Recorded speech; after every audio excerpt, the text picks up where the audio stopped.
¿qué le preguntas, qué le comentas al profesor Michel Chastovsky? Gracias, Celeste. Buenas tardes al auditorio. Como decía Mario Méndez Acosta, cuesta trabajo entender qué está pasando en el mundo. Puros triunfos de la derecha, Trump en Estados Unidos, la muerte de Fidel Castro en Cuba, el Brexit en Reino Unido, Le Pen arriba en las encuestas en Francia. Parece que la izquierda está abrumada, como cuando cayó el muro de Berlín en 1989 y luego vino el desplome de la Unión Soviética. ¿Qué le diría a la izquierda y cómo interpretar estos triunfos de la derecha? Mira, lo que llamamos la izquierda ya está completamente comprada por las fundaciones que representan lo que sea Ford, Rockefeller, etc. Sabemos perfectamente que el Fondo Social Mundial fue al comienzo financiado por la Ford Foundation, ligado a la CIA. Y ellos lo sabían, todos los líderes de la izquierda europea, de América Latina, lo sabían. Y yo lo mencioné al comienzo. Y celebraron a Lula. Bueno, Lula es la izquierda, pero la primera persona que nombró fue el presidente del Banco Central de Brasil, que era un representante de Wall Street, que fue bueno, era con el Boston Fleet, ahora es Bank American, porque lo compraron. Entonces es como nombrar un caballo de Troya y lo pone adentro del Banco Central, y eso es Meirelles, ¿no? Meirelles ahora es ministro de Finanzas en el nuevo gobierno de post-Dilma, pero fue nombrado por Lula. De tal forma que en realidad esa izquierda no existe más. Si hablamos de la izquierda europea, el Partido Socialista de Francia, con François Hollande, o incluso el Partido Comunista en Francia o en otros países, están cooptadas, los sindicatos están cooptadas, y hay todos estos ONGs que se caminan por el tercer mundo. Yo estuve hace algunos años en Brasil, invitado por el movimiento Citera, y hablamos del Foro Social Mundial, y destaqué el hecho que el Foro Social Mundial está financiado por Wall Street. Y ahí me dice, pero eso no importa. En portugués dice, ¿qué importa? A gente tem bom conversa. ¿Quién paga? Entonces ellos reciben sus boletos, sus viáticos de Wall Street, y después hacen la oposición a Wall Street. Es una contradicción fundamental, y hay que reconocer que esa gente no queremos tenerlas. Tenemos que reconstruir los movimientos sociales. Profesor, ¿quiere decir esto que la democracia fue sustituida por la dinero-cracia, por el voto de la compra del voto y la compra de la Bueno, son mecanismos ya aplicados en distintos países y no es reciente, ¿no? Pero muchas veces son líderes que son muy progresistas. Toma el caso de Daniel Ortega de Nicaragua, ¿no? Él es completamente comprado por intereses económicos. Ya entra a Walmart, ya está toda tú vas a Managua, es casi como si es con todos los drivers, es como en Florida, ¿no? Por lo menos Managua, ¿no? Y entra al capital ahí sin ninguna fuera del contexto de cualquier proyecto de sociedad. Muchas veces son gente de izquierda que son soldados, pero yo pienso que va más allá, porque en realidad Estados Unidos no acepta ni siquiera un gobierno neoliberal con una opción nacionalista. que fue el caso de Dilma. Es un gobierno brasileño, pero con una cierta independencia.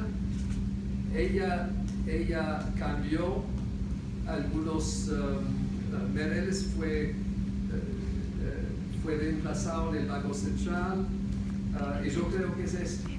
Quieren nombrar su gente a puestos claves en los gobiernos en todos los países del mundo.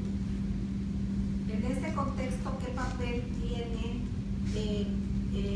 la gente? Nos damos cuenta, y precisamente con este bofetada, yo creo que algo que ya es evidente que es de gane, más allá de quien crea que está menos mal uno que otro, pero en estas elecciones en Estados Unidos, más allá de todas las lecturas que se puedan tener, hay algo que sí es evidente, que es un hecho, y que es la evidencia del manejo y de un manejo pues, de prostitución por parte de quienes vemos como medios, pero que nos hemos dado cuenta que no son medios, sino que son instrumentos.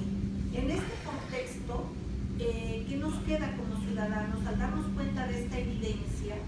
Yo creo que esto es una buena ganancia, el darnos cuenta de esto y aprovechar de alguna manera, aunque sabemos que las redes también las pueden acotar, las pueden censurar, pero sin embargo ya hay una participación mayor, hay que aprovechar una coyuntura. ¿Cuál sería la coyuntura y de qué manera para aprovecharla, profesor Choslowski? Bueno, yo pienso que movimientos de resistencia en contra de ese nuevo orden mundial no puede expresarse a través del conjunto de organizaciones e instituciones que tenemos en ese momento.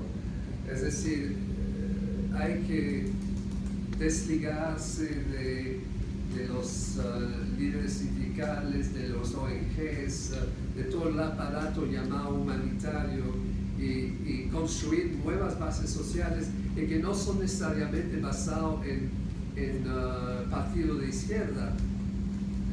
Yo pienso, si tomamos Estados Unidos, hay gente que dice que son de derecha, pero en realidad son de izquierda. Y bueno, y la gente de izquierda ya están neoconservadores. Entonces hay que movilizar sin vínculos a partidos políticos. La manera de hacerlo es de hacer caer el consenso político, ¿no? Es decir, existe un cierto consenso y ese consenso dice tenemos que hacer la guerra porque la guerra es importante desde el punto de vista humanitario, tenemos que cortar los salarios porque, bueno, no podemos funcionar si los salarios están muy altos y tal. Entonces y ahí es la cuestión de mentira y verdad, desde el punto de vista análisis, prensa y tal. Y fundamentalmente la legitimidad de estos gobiernos es tremendamente frágil. Además del hecho que ellos dicen que están combatiendo el terrorismo cuando en realidad lo están apoyando. Y por eso hay que romper un poco la legitimidad de lo que yo llamaría un sistema. Es un sistema que parece a la Inquisición española o francesa, no se cuestiona. Se puede matar 1 millón de personas y dice, no está bien. Si los Estados Unidos lo hacen, 30% de la población de Corea del Norte, pero es Corea del Norte que amenaza la seguridad mundial. Y todos estos datos son conocidos, de tal forma que, como decías, Celeste, la verdad es una arma para enfrentar la legitimidad muy frágil de los que están en altos puestos de poder en el aparato político y también los intelectuales. Vamos a ir un corte, amigos, pero yo quisiera, antes de irnos a él, a puntualizar algo, y lo hemos mencionado y lo hemos platicado en otras ocasiones con el profesor Chosudowski, lo hemos dicho en estos micrófonos. Tengamos el análisis abierto. Hay quien nos preguntaba de los mismos radioescuchas, oye, ¿por qué la ONU tiene cuestiones humanitarias maravillosas y por qué por otra parte avala invasiones? ¿Por qué apoya a organismos que realmente tienen seres humanos que de veras luchan y están luchando por lo que creen y están haciendo obras buenas, pero finalmente es para atomizar la inconformidad?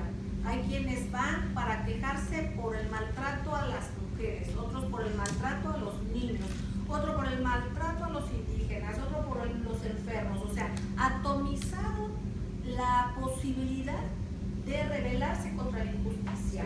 Ese fue un paso primero.